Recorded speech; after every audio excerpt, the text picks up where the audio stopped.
నమస్కారం వార్తలకు స్వాగతం. ముందుగా ముఖ్యాంశాలు.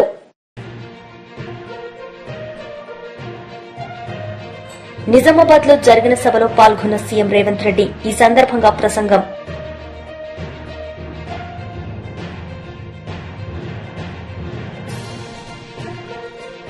కేంద్ర మంత్రి కిషన్ రెడ్డి మీడియా సమావేశం. సీఎం రేవంత్ రెడ్డిపై ఫైర్. నిజామాబాద్ లో జరిగిన సభలో సీఎం రేవంత్ రెడ్డి పాల్గొన్నారు. ఈ సందర్భంగా పలు అంశాలపై ఆయన మాట్లాడారు. అందుకే ఆ యూనివర్సిటీకి వెళ్తే 16 మెడల్స్ వచ్చినాయి. దేశం 36 మెడల్స్ కొడితే ఒక యూనివర్సిటీకి 16 మెడల్స్ వచ్చినాయి. ఒక అమ్మాయి ఆర్చరీలో 3 గోల్డ్ మెడల్స్ తీసుకొచ్చింది సౌత్ కొరియన్ యూనివర్సిటీలో.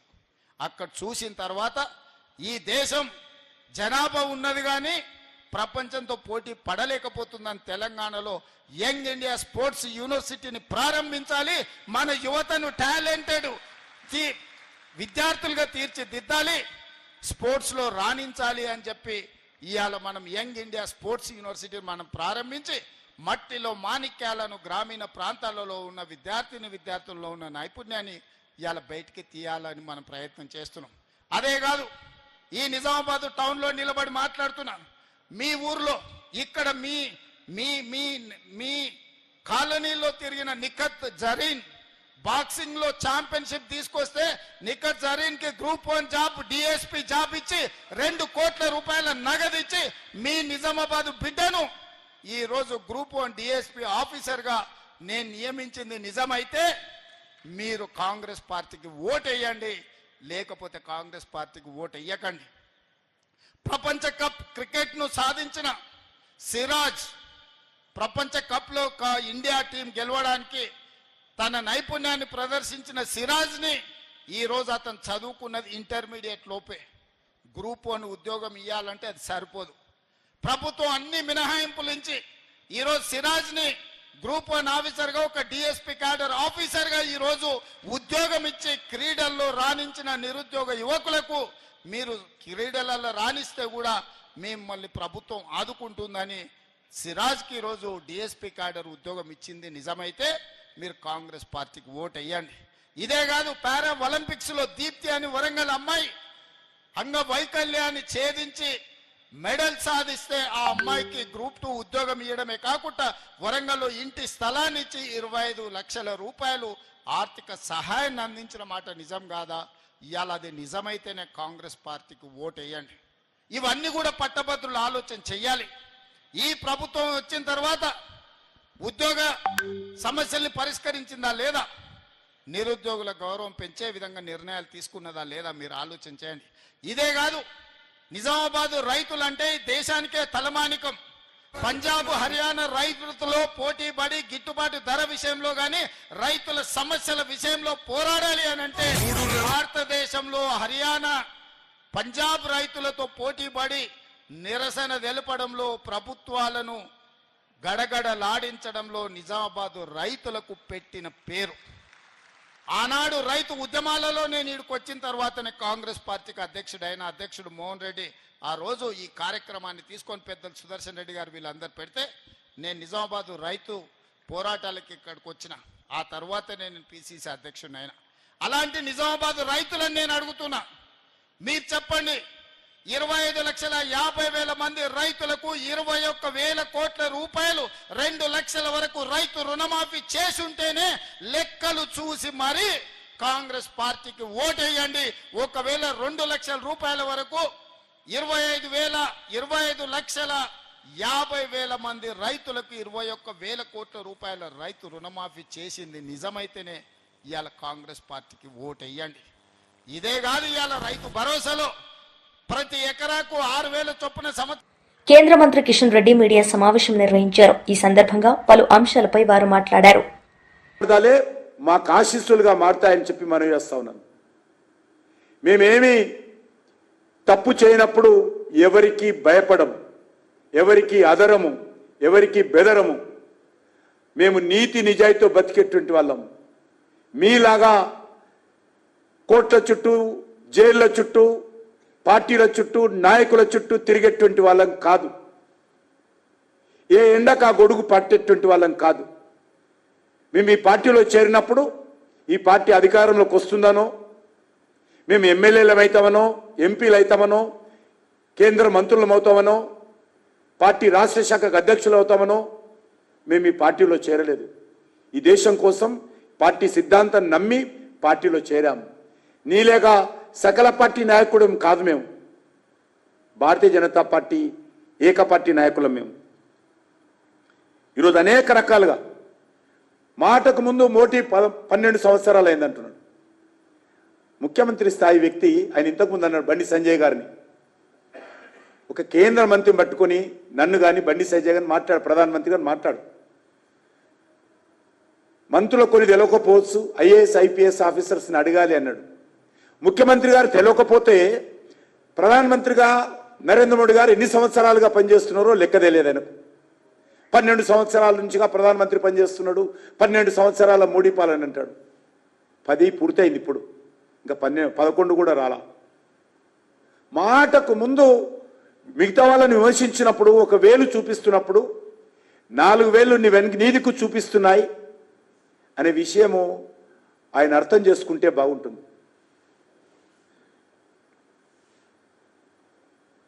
ఆయన మోడీతో కొట్లాడతాడట. తెలంగాణలో నీ కొట్లాట అయిపోయింది. 14 నెలలకే నీ కొట్లాట అంతా తెలంగాణ ప్రజలు అర్థం చేసుకున్నారు. ఇక నువ్వు మోడీతో ఏం కొట్లాడతావు? మీ నాయకుడు కొట్లాడి గాడి పక్కన పెట్టేశాడు.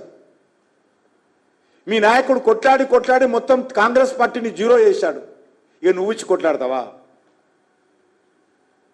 ఈరోజు 3 రాష్ట్రాల్లో ఉంది మీ పార్టీ. ఎప్పుడు ఎన్నికలు జరిగినా 3 రాష్ట్రాల్లో భారతీయ జనతా పార్టీ అధికారంలోకి వస్తుంది. రేవంత్ రెడ్డి గారు, నేను నీలాగా మాట్లాడాను, గారైనా మాట్లాడతాను. మాజీ మంత్రి ఆర్కే రోజా మీడియా సమావేశం నిర్వహించారు. ఈ సందర్భంగా టీడీపీ నేతలపై ఆమె మండిపడ్డారు. ఎదురు చూస్తే విజన్ 2047 అని చెప్పి కాకమ్మ కబుర్లతో ఆ ప్రసంగాన్ని ముగించడం మనం చూసాం. నిజంగా చాలా బాధేస్తుంది గవర్నర్ గారితో కూడా అబద్ధాలు చెప్పించడం. ఎందుకంటే చంద్రబాబు నాయుడుకి ఇచ్చిందే 5 సంవత్సరాల కాలంలో. సో తాను ఎన్నికల్లో ఏదైతే ప్రామిస్ చేశారో ఈ 5 ఏళ్ల కాలంలో తాను ఎలా అవన్నీ ఫుల్ఫిల్ చేస్తానని చెప్పమంటే 2047లో ఏదో చేయబోతానని చెప్పటం, ఇప్పుడు నేను ఏమీ చేయనన్నది ఇండైరెక్ట్గా స్పష్టంగా చెప్పడం అనేది రాష్ట్ర ప్రజలందరూ కూడా గమనించారు. ఎంత దురదృష్టకరం అంటే గవర్నర్ గారు చదివేటప్పుడు అస్సలు లిక్కర్ రేట్లు పెంచము అన్నట్టుగా చెప్పించారు. మీకు చూస్తే తెలుసు ప్రతి బాటిల్ మీద ఈరోజు రేట్లు ఎలా పెంచారో పేపర్లలో వాళ్ళ స్టేట్మెంట్లే మీరు గమనించవచ్చు. అంతేకాకుండా ఏపీ మొత్తం తెలుగుదేశం పార్టీ జనసేన వాళ్ళు సిండికేట్లుగా తయారయ్యి ప్రతి బాటిల్ మీద 10 నుంచి 20 వరకు ఎలా పెంచుకొని అమ్ముతున్నారో ఏ ఊరికెళ్ళి ఏ తాగుబోతున్న అడిగినా కూడా అర్థమవుతుంది. ఈ విధంగా లిక్కర్లో ప్రజల్ని దోచుకొని జలగల్లా రక్తాన్ని పీల్చేస్తుంటే అసలు రేట్లు పెంచము అని చెప్పడం ఒకసారి మనం అర్థం చేసుకోవాలి. అబద్ధాలలో పరాకాష్ట. అలాగే విద్యుత్ ఛార్జీలు ఎన్నికల్లో స్పష్టంగా చెప్పారు, మేము అధికారంలోకి వస్తే 5 సంవత్సరాలు విద్యుత్ ఛార్జీలు పెంచము అని ఘంటాపథంగా చెప్పిన వాళ్ళు అధికారంలోకి రాగానే 15,000 కోట్లు విద్యుత్ ఛార్జీలు పెంచడమే కాకుండా ఇంకా భారాన్ని పెంచే దిశగా ప్రణాళికలు తయారు చేస్తూ గవర్నర్ గారి చేత విద్యుత్ ఛార్జీలు పెంచలేదు అన్నట్టుగా మాట్లాడించడము చాలా సిగ్గుచేటు చంద్రబాబు నాయుడు గారని ఈ సందర్భంగా తెలియజేసుకుంటున్నాను. అండ్ ఈరోజు మీరు ముఖ్యంగా చూస్తే చాలా మంది మహిళలు చంద్రబాబు నాయుడు వస్తే ఇంట్లో ఎంతమంది ఉంటే అంతమంది మహిళలకి 1500 ఇస్తారు అన్నారు. ఆ 1500 ఇస్తారేమో అని ఆతృతగా ఎదురు చూస్తే దాని ప్రస్తావనే లేదు. అలాగే మీరు చూస్తే రైతు భరోసా గురించి ప్రస్తావనే లేదు, ఫ్రీ బస్సు గురించి ప్రస్తావన లేదు, అమ్మఒడి జగనన్న ఇస్తూ ఉన్నారు, మేము తల్లికి వందనం ఇస్తాము అని చెప్పి గొప్పగా ప్రచారం చేసుకున్నారే కానీ ఈ రోజుటి వరకు 9 నెలలు అవుతుంది, ఒక్క పైసా ఇవ్వలేదు తల్లికి వందనం. కనీసం జగనన్న ఇస్తున్న ఆ అమ్మఒడిని కూడా కంటిన్యూ చేయకుండా ఈరోజు ఎగ్జామ్స్ కూడా వచ్చేసాయి. అంటే ఏ విధంగా పిల్లల్ని మోసం చేశాడో అనేది మనం కళ్ళారా చూడాలి. అంతేకాకుండా మీరు చూస్తే రైతన్నలకి అన్నదాత సుఖీభవ 20,000 ఇస్తాము అన్నారు. వాళ్ళకి అలాగే చంద్రబాబు నాయుడు కవుల పిల్లలు అంటారు. ఆయన రాగానే ఎలా కరువు వచ్చి అందరూ అల్లాడిపోతున్నారో మనం చూస్తున్నాం. గిట్టుబాటు ధర లేదు, అలాగే పెట్టుబడి సహాయం లేకపోతే ఆ రైతులు ఏమవ్వాలి? కనీసం గవర్నర్ గారి ప్రసంగంలో రైతు భరోసా ఇస్తాము అన్న భరోసా కూడా ఇవ్వకుండా చేశారు అంటే రైతన్నలు ఏ విధంగా మోసం చేస్తున్నారో మనం కళ్ళారా చూస్తున్నాం. ముఖ్యంగా విద్యార్థులు, ఈరోజు విద్యార్థులు అమ్మఒడి లేకుండా ఇబ్బంది పడుతుంటే చదువుకున్న పిల్లలకి ఉద్యోగాలు ఇస్తాం లేదా నిరుద్యోగ భృతి 3,000 ఇస్తామని చెప్పి మోసం చేసి అధికారంలోకి వచ్చాక ఈరోజు మీరు చూస్తే ఏ విధంగా వాళ్ళందరికీ కాంట్రాక్ట్ ఉద్యోగాలు కానీ అలాగే అవుట్సోర్సింగ్ ఉద్యోగాల్ని ఎలా తీసేస్తున్నారో ఉన్న వాళ్ళని, వాలంటీర్స్ని ఎలా తీసేశారో మనం చూస్తున్నాం. ఉద్యోగం ఇస్తా లేదా నిరుద్యోగ భృతి ఇస్తామన్న పెద్ద మనుషులు ఉద్యోగాలు ఇవ్వలేదు, నిరుద్యోగ భృతి ఇవ్వలేదు. 9 నెలలు అవుతున్నా కానీ ఆల్రెడీ ఉన్న అవుట్సోర్సింగ్ ఎంప్లాయీస్ని అలాగే కాంట్రాక్ట్ ఎంప్లాయీస్ని వాలంటీర్స్ని లక్షలాది మందిని తీసేసి వాళ్ళ కడుపు ఎలా కొట్టారో ఈరోజు అందరూ కూడా గమనించాలని కూడా ఈ సందర్భంగా తెలియజేసుకుంటున్నాను. ముఖ్యంగా ఉద్యోగస్తులు చంద్రబాబు నాయుడు వస్తే ఏదో చేసేస్తాడు అని దేవుడు లాంటి జగనన్నని ఈరోజు ఓడించడానికి కంకణం కట్టుకున్నారే. మరి 9 నెలలు అవుతుంది, ఈరోజు మీకు డిఏ లేదు, ఐఆర్ లేదు, కనీసం పిఆర్సీ కూడా లేదు. చంద్రబాబు నాయుడు అబద్ధాలు చెబితే చాలా కమ్మగా ఉంటాయి, నమ్మి ఓటేశారు. పోనీ మొదటిసారి ముఖ్యమంత్రి కాదు కదా చంద్రబాబు నాయుడు. గతంలో 3 సార్లు ముఖ్యమంత్రిగా చేసినప్పుడే ఇచ్చిన వాగ్దానం ఏ రోజు నెరవేర్చడు, అన్ని వర్గాల వారిని ఎలా అవమానించి మోసం చేస్తాడో తెలిసి కూడా మళ్ళీ ఆయన్ని నమ్మి ఓటేసిన మిమ్మల్ని చూస్తే నాకు జాలేస్తుందని కూడా ఈ సందర్భంగా తెలియజేసుకుంటున్నాను. ఎందుకంటే ఏదైనా చెయ్యగలిగితే అది జగనన్న చేస్తాడు, జగనన్న చేయలేకపోతే ఏ ముఖ్యమంత్రి చేయలేడు అని అనేక ప్రెస్ మీట్లో నేను చెప్పడం జరిగింది. ఎందుకంటే జగనన్న మనసున్న నాయకుడు, ప్రతి మనిషికి మంచి జరుగుతుంది అంటే ఎంత దూరమైనా చేయటానికి ముందుకు వెళ్ళే వ్యక్తి. మరి ఇన్ని వెల్ఫేర్స్, ఇన్ని డెవలప్మెంట్స్, ఇన్ని ఉద్యోగస్తులకి రెగ్యులర్ జగన్ వాకౌట్ పై పవన్ కళ్యాణ్ ప్రెస్ మీట్ నిర్వహించారు. ఈ సందర్భంగా ఆయన మాట్లాడారు. ఆయన ఆరోగ్య పరిస్థితి బాగా లేకపోయినా కానీ కంటిన్యూస్గా తీవ్ర జ్వరంతో బాధపడుతున్నప్పటికీ కూడా ఆయన ప్రత్యేకించి వచ్చి ఆయన ఈ రోజుని చాలా ఘనంగా చాలా బలంగా ఈ మెసేజ్ని ఇచ్చినందుకు ముందుగా గవర్నర్ గారికి మా ప్రత్యేక ధన్యవాదాలు. గవర్నర్ గారి ప్రసంగంలో వైసీపీ అగ్రనాయకత్వం కానీ సీనియర్ నాయకులు కానీ వారి ఎమ్మెల్సీ సభ్యులు కానీ గవర్నర్ గారి ప్రసంగం పత్రులు చించేయడం కానీ లేదంటే వారు ప్రత్యేకించి డిమాండ్ మాకు ప్రతిపక్ష హోదా ఇవ్వాలి అనేది చాలా బలంగా మాట్లాడుతూ వచ్చారు. ఇది అడిగితే వచ్చేది కాదు, అది ప్రజలు ఇస్తేనే వస్తుంది.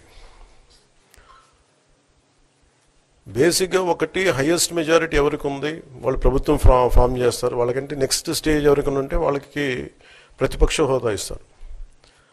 అంతేగాని గతంలో మేము ప్రభుత్వాన్ని పరిపాలించాం కాబట్టి మా ప్రతిపక్ష హోదా ఎవరికి ఇవ్వరు. కనీసం జనసేన కంటే కూడా ఒక సీట్ ఎక్కువ ఇచ్చినా కానీ వాళ్ళకి ప్రతిపక్ష హోదా దక్కేది. ఈ రోజున ప్రభుత్వంలో సెకండ్ లార్జెస్ట్ పార్టీ జనసేన. దాన్ని ప్రజల దృష్టికి తీసుకొద్దాం. వైసీపీ నాయకులు వాళ్ళు చేస్తున్నారంటే మాకు ప్రతిపక్ష హోదా ఇస్తే తప్ప మేము అసెంబ్లీలో అడుగు పెట్టాం లేదంటే ప్రసంగాలను అడ్డుకుంటాం అని ఇది సరైన మెసేజ్ బయటికి వెళ్దాం. ఇది రైట్కు సరైన విధానం కూడా కాదు. ఇది ప్రజలందరికీ తెలియజేయాలనుకున్నాం. ఇది ప్రతిపక్ష హోదా ఏ పరిస్థితిలో వస్తుందంటే మీకు రూలింగ్ పార్టీ కంటే కూడా అత్యధికంగా ఇంకొక సీట్లు వాళ్ళకంటే మీరు వస్తే దాని తర్వాత స్థానం మీకు వస్తే ఖచ్చితంగా ప్రతిపక్ష హోదా వాళ్ళకే ఉంటుంది. 21 సీట్లు ఉన్న జనసేన, 11 సీట్లు ఉన్న వైసీపీకి ప్రతిపక్ష హోదా ఎలా వస్తుంది? మేము వస్తే తప్ప మేము అసెంబ్లీకి రాము, ఇలా గవర్నర్ ప్రసంగాలను అడ్డుకుంటాం అనేది ఇది సరైనది కాదు. ఇది ప్రజలందరికీ కూడా తెలియచేస్తున్నాయి ఈ సందర్భంలో. అందుకని ఇది భవిష్యత్తులో కూడా మేము కోరుకునేది వైసీపీ నాయకుల్ని, మీకు ప్రతిపక్ష హోదా ఇవ్వకపోయినా ప్రజలు మీకు 11 సీట్లు ఇచ్చారు, దాన్ని గౌరవించి మీరు అసెంబ్లీకి రండి. మీ స్థాయికి తగ్గట్టుగా మీకు మీకు ఎన్ని ప్రశ్నలు అడగాలో దాన్ని తగ్గట్టుగా ఇస్తారు మీకు. ఇవన్నీ దాటి మన స్పీకర్ గారు కూడా చాలా గౌరవంగా వాళ్ళు 11 సీట్లు వచ్చినప్పటికీ కూడా చాలా గౌరవంతో ఇంతకాలం వాళ్ళకి ఇస్తూ వచ్చారు. ప్రశ్నోత్తరాల సమయంలో కూడా ఆయనకి ఇచ్చారు. గతంలో కూడా ఇవన్నీ ఆయన రావడానికి కూడా ఆయన ఎలా రావాలి, ఏం చేయాలి, దానికి కూడా చాలా ఏమాత్రం ఇబ్బంది పెట్టకుండా గతంలో కూడా చేశారు. ఫస్ట్ మీరు మనకి గవర్నమెంట్ ఫామ్ అయిన తర్వాత కూడా వీటిని దృష్టిలో పెట్టుకొని వైసీపీ కొంచెం హుందాగా వ్యవహరించాల్సిన అవసరం ఉంది. వైసీపీ నాయకులకు కూడా మీకు బాధ్యత ఉంది. గవర్నర్ గారి ప్రసంగాన్ని మీరు ఆ విధంగా మీరు ప్రశాంతంగా విని దాన్ని వచ్చే జరుగుతున్న సమావేశంలో మీరు దాని లోటుపాట్లు మీరు చెప్తే బాగుంటుంది తప్ప ఇలా కూర్చోబెట్టి అరుపులు కేకలు ఇది సమంజసంగా లేదు.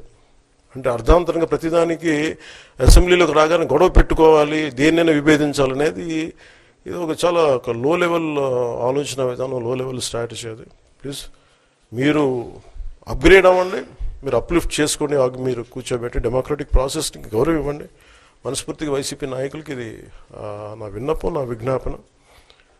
This what I would like to say. And నిజంగా కావాలి అంటే మీరు ఈ 5 సంవత్సరాల్లో మీరు ప్రతిపక్ష హోదా మీకు రాదు, అది మీరు మెంటల్గా ప్రిపేర్ అయిపోండి.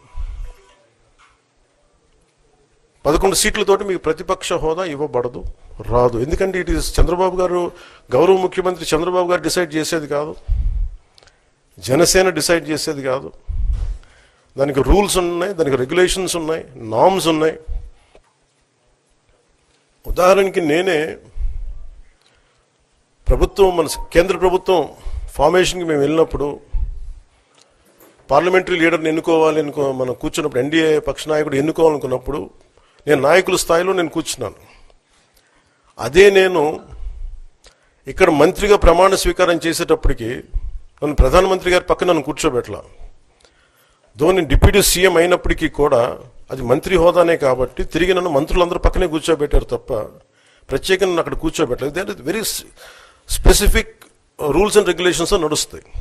ఉదాహరణకి పొద్దున కూడా స్పీకర్ గారు ఎదురొస్తే నేను అసెంబ్లీలోకి అడుగు పెడతా ఉంటే స్పీకర్ గారు ఎదురొచ్చారు. మనకి వచ్చి ఆయన కూడా ఆయనతో పాటు రండి అని వెళ్తుంటే ముందుకు తీసుకెళ్తుంటే నాకు అనిపించింది, సార్ ఇది డిప్యూటీ సీఎంకి ప్రోటోకాల్ ఉండదు, ఓన్లీ ముఖ్యమంత్రి గారు, స్పీకర్, మనకు కౌన్సిల్లో ఉండే చైర్మన్ ఆయనే మీరు చేయాల్సింది తప్ప ఇది మేము. మాజీ మంత్రి జగదీష్ రెడ్డి మీడియా సమావేశం నిర్వహించారు. ఈ సందర్భంగా ఆయన మాట్లాడారు. అపార్ట్మెంట్స్ కావచ్చు, హైరైజ్ బిల్డింగ్స్ కావచ్చు, ఇళ్ల నిర్మాణాలు, రోడ్ల నిర్మాణాలు, ఇతర రకాల అనేక పరిశ్రమలు, మిల్లులు, చివరికి వ్యవసాయ రంగంలో కూడా అనేక రాష్ట్రాల నుంచి కార్మికులు వచ్చి భాగస్వాములై తెలంగాణ నిర్మాణంలో భారతదేశంలోనే తెలంగాణ ఒక నెంబర్ 1 రాష్ట్రంగా 10 ఏళ్లలోనే తయారు కావడంలో వాళ్ళదైన పాత్ర పోషిస్తున్నారు. దాన్ని దృష్టిలో పెట్టుకునే కేసీఆర్ గారు కరోనా వచ్చిన సందర్భంలో కూడా వాళ్ళకు ప్రత్యేకమైన రైలు సౌకర్యాలు ఏర్పాటు చేయడం, ప్రత్యేకమైన ఆసుపత్రులు నిర్మాణం చేసి వారికి ఆరోగ్య విషయంలో వాళ్ళకి భరోసానివ్వటం, అదేవిధంగా మన రాష్ట్రంలో ఉండే ప్రజలకు ఇచ్చినట్టుగానే వాళ్ళకి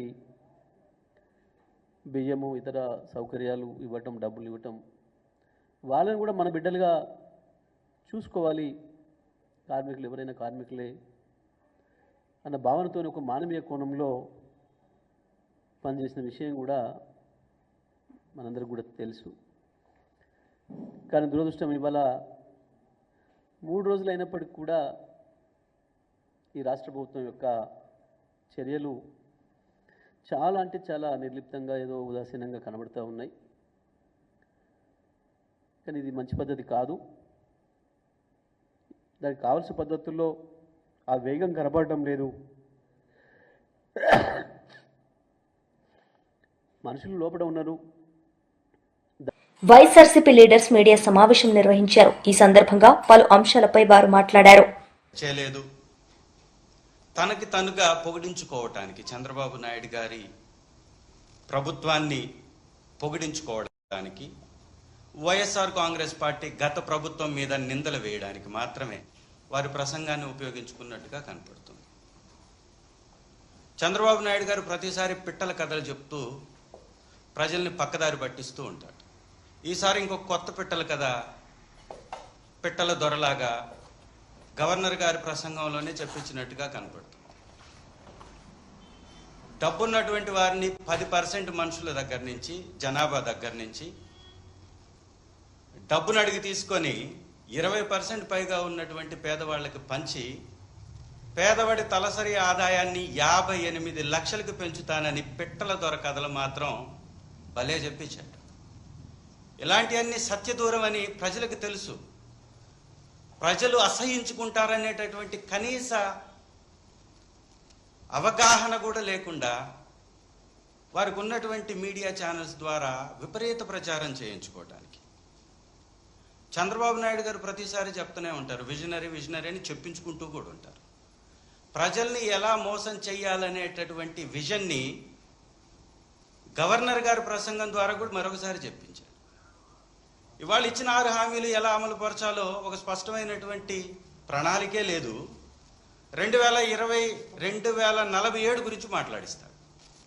అంటే ఒక 25 సంవత్సరాల తర్వాత ఎలా ఉండబోతుందో దానికి సంబంధించిన విజన్ గురించి చెప్తారు.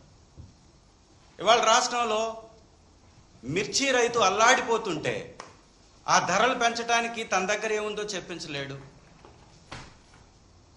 విద్యా వ్యవస్థ సర్వనాశనం అయిపోతుంటే కొడుకేమో ఇండియా పాకిస్తాన్ మ్యాచ్ చూడడానికి ఇంత కీలకమైనటువంటి బడ్జెట్ సమావేశాలు ఉన్నా కూడా, మంత్రివర్గ సమావేశం ఉన్నా కూడా సకల శాఖ మంత్రిగా ఉన్న లోకేష్ గారేమో దుబాయ్ ట్రిప్పులు కొట్టేస్తాడు.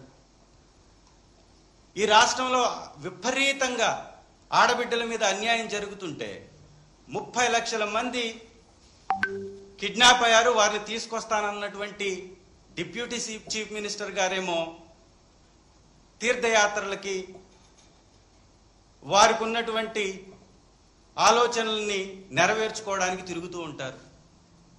పేరుకు మాత్రం 3 నాయకులు ఈ రాష్ట్రానికి, ఈ కూటమి ప్రభుత్వానికి. 3లో ఎవరికన్నా చిత్తశుద్ధి ఉందా అంటే ఒక్కరికి చిత్తశుద్ధి కనపడదు, ఒక్కరికి ప్రజలపై ప్రేమ కనపడదు, ఒక్కరికి పథకంపై బాధ్యత అనిపించదు. ఈ పిట్టల ద్వారా కథలు మాత్రం భలే చెప్తూ ఉంటారు. అసలు సాధ్యపడుతుందా? ఒక మనిషికి తలసరి ఆదాయం 58 లక్షలకి పెంచే ప్రభుత్వం వారి విధానాలు ఏదో చెప్పాలా లేదా? డబ్బున్న వాళ్ళ దగ్గర నుంచి డబ్బు తీసుకొని పేదవాళ్ళకి ఇచ్చేస్తామని సినిమా కబుర్లు చెప్పి తప్పించుకోవటమే ఈ పరిపాలన దక్షత అంటారా? దీనిలో నా ఎక్స్పీరియన్స్ ఉంది. ఒకసారి ఆలోచించుకోవాలి. ఇస్తానన్నటువంటి ఒక్క పథకాన్ని ప్రవేశపెట్టారా? ఒక్కటంటే ఒక్క పథకం. ఏమనంటే పెన్షన్ ఇస్తున్నావు అంటారు. నువ్వు ఇచ్చింది ఎంతమందికి? ఇవాళ రాష్ట్రంలో ఉన్నటువంటి పెన్షన్దారుల్ని దాదాపు 2 లక్షల పైచీలకు తొలగించి 1000 రూపాయలు ఉన్న వాళ్ళకి పెంచారు. అంటే ఈ 2 లక్షల మంది పొట్టగొట్టి అదే డబ్బుని ఈ విధంగా డైవర్ట్ చేసి 1,30,000 కోట్లు అప్పు చేసి ఒక్క పథకాన్ని అమలు చేయలేదంటే సిగ్గుపడరా మీరు? కొంచెం కూడా బాధ్యత అనిపించదా మీకు? నిజంగా ఇంత దుర్మార్గమైనటువంటి వ్యక్తుల్ని మనం గతంలో ఎప్పుడు చూసి ఉండం. బాధ్యతను మరచి ఏ హామీల ద్వారా గద్దెనెక్కారో అది మరచి ప్రజల్ని ప్రతిసారి కూడా గొర్రెల్ని చేసి వారిని అవహేళన చేస్తూ వారి అవసరాలను గుర్తించకుండా ప్రజలపై పన్నుల భారం మోపుతూ ఒకవైపు ఏమో రిజిస్ట్రేషన్ ఛార్జెస్ పెంచారు, ఇంకొక వైపు విద్యుత్ ఛార్జెస్ విపరీతంగా పెంచేశారు. విద్యుత్ ఛార్జెస్ పెంచుకి 16,000 కోట్ల పైచీలకు విద్యుత్ ఛార్జీలు పెంచి గవర్నర్ గారితో విద్యుత్ ఛార్జీలు పెంచబోము అని అబద్ధాలు చెప్పిస్తారు. గవర్నర్ గారితో సత్యదూరపు మాటలు చెప్పిస్తారు. వార్తలు ముగించే ముందు ముఖ్యాంశాలు మరోసారి. నిజామాబాద్ లో జరిగిన సభలో పాల్గొన్న సీఎం రేవంత్ రెడ్డి. ఈ సందర్భంగా ప్రసంగం.